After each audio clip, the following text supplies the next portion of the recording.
ఇప్పుడు లైవ్ చూద్దాం.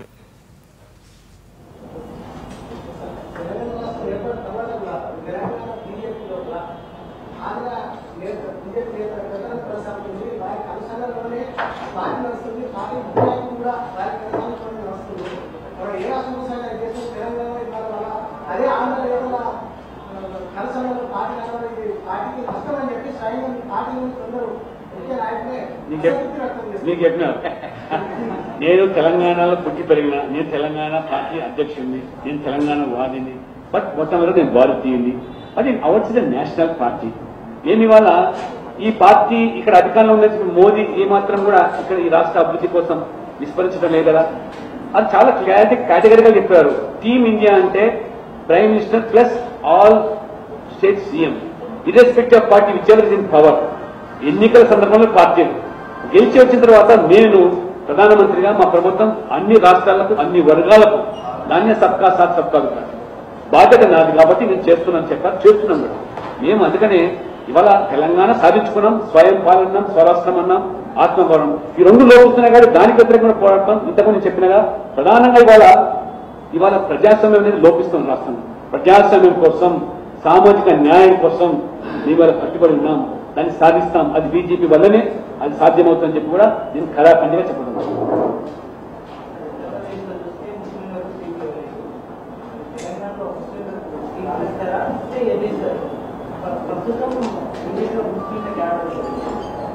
తెలంగాణలో ఎన్నికలు ప్రకటన చేసిన తర్వాత ఎవరికి ఎన్ని సీట్లు, సామాజిక కోణంలో సోషల్ ఇంజనీరింగ్ అనేది అప్పుడు ఆలోచిస్తాం. తప్పకుండా ఇవాళ మేము ఎలక్షన్ ప్రిపరేషన్ దిశలో ఆర్గనైజేషన్ స్ట్రెంగ్తెన్ చేసుకుంటున్నాం. నేను చెప్పాను కదా, సామాజికంగా భౌగోళికంగా పార్టీని విస్తరింపజేస్తున్నాను.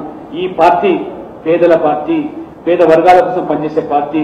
మా నాయకుడు నరేంద్ర మోడీ వారు బలహీన వర్గాలు, పేదల కష్టాలు తెలిసిన వ్యక్తి, ఒక ఛాయముకున్న వ్యక్తి దేశానికి ప్రధానమంత్రి అయినాడు.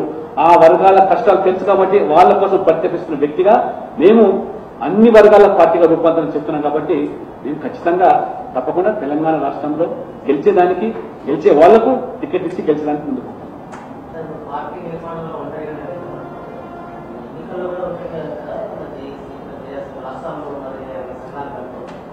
అంటే ఇవాళ యాజ్ ఆన్ టుడే ప్రజా సంఘాలు మొత్తం కలిసి వస్తే వాళ్ళు సహకారం తీసుకుంటాం. ప్రజా పోరాటంలో మేము వాళ్ళతో కూడా భాగస్వాములు అవుతున్నాం, వారు మమ్మల్ని కూడా భాగస్వామ్యం, మాకు అభ్యంతరం లేదు. ఇంత లార్జర్ ఇంట్రెస్ట్ ఆఫ్ తెలంగాణ సమాజం సమస్యల విషయంలో వచ్చినప్పుడు తప్పకుండా వాళ్ళతో కలిసి పనిచేస్తాం. అదే రకంగా భవిష్యత్తులో మేము ఇవాళ రాజకీయ పార్టీగా ముందుకు పోతున్నాం. ప్రజా సంఘాలు, మన సామాజిక కార్యకర్తలు, సామాజిక నాయకులు మాతో కలిసి వస్తే తప్పకుండా వాళ్ళతో కలుస్తాను. ఎటువంటి ఆలోచించేది ఏం లేదు. అలయన్స్, పొత్తులు అనేది ఎన్నికలు, ప్రజా సంఘాలు ఇవన్నీ విషయం. మేము ఒంటరిగా పోవాలనేది మాకు రోడ్ మ్యాప్ క్రియేట్ చేసుకుంటున్నాం.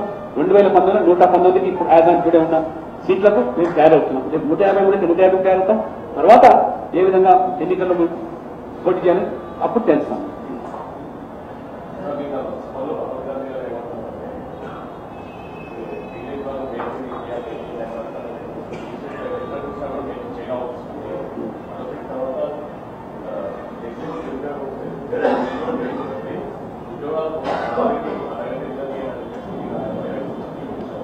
రాహుల్ గాంధీ వాళ్ళ కార్యకర్తలు ఉత్సాహపరచడానికి చెప్పొచ్చు.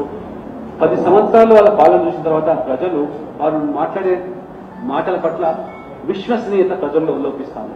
ఎందుకంటే 10 years పర్ఫార్మెన్స్, ఆ మచ్చ అది తొలగిపోయే ప్రసక్తి లేదు. ఎందుకంటే నిరుద్యోగ సమస్య కానీ, లేకపోతే వాళ్ళ యొక్క అవినీతి కానీ, కుంభకోణాలు కానీ ఇవన్నీ కూడా చూశారు.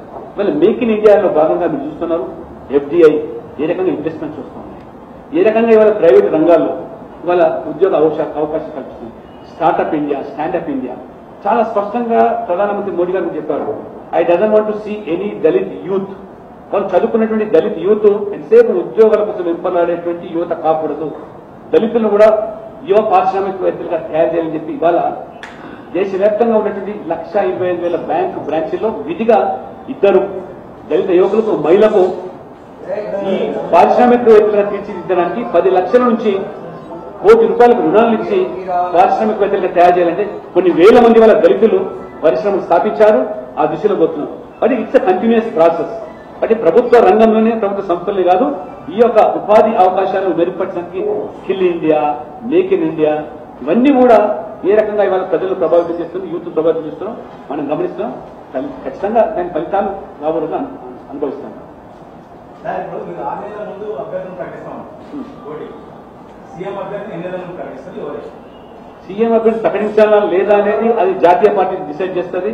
ఆ రోజు గెలిచిన తర్వాత గెలిచిన ఎమ్మెల్యేలు డిసైడ్ చేస్తారా, పార్టీ నిర్ణయం చేస్తారా, అది పార్టీ ఆలోచన. మాది నేషనల్ పార్టీ, జాతీయ పార్టీ కాబట్టి ఒక వ్యక్తి మీద ఆధారపడి మేము ఇక్కడ ఎన్నికలు పోటీ చేస్తామని చెప్పట్లేదు.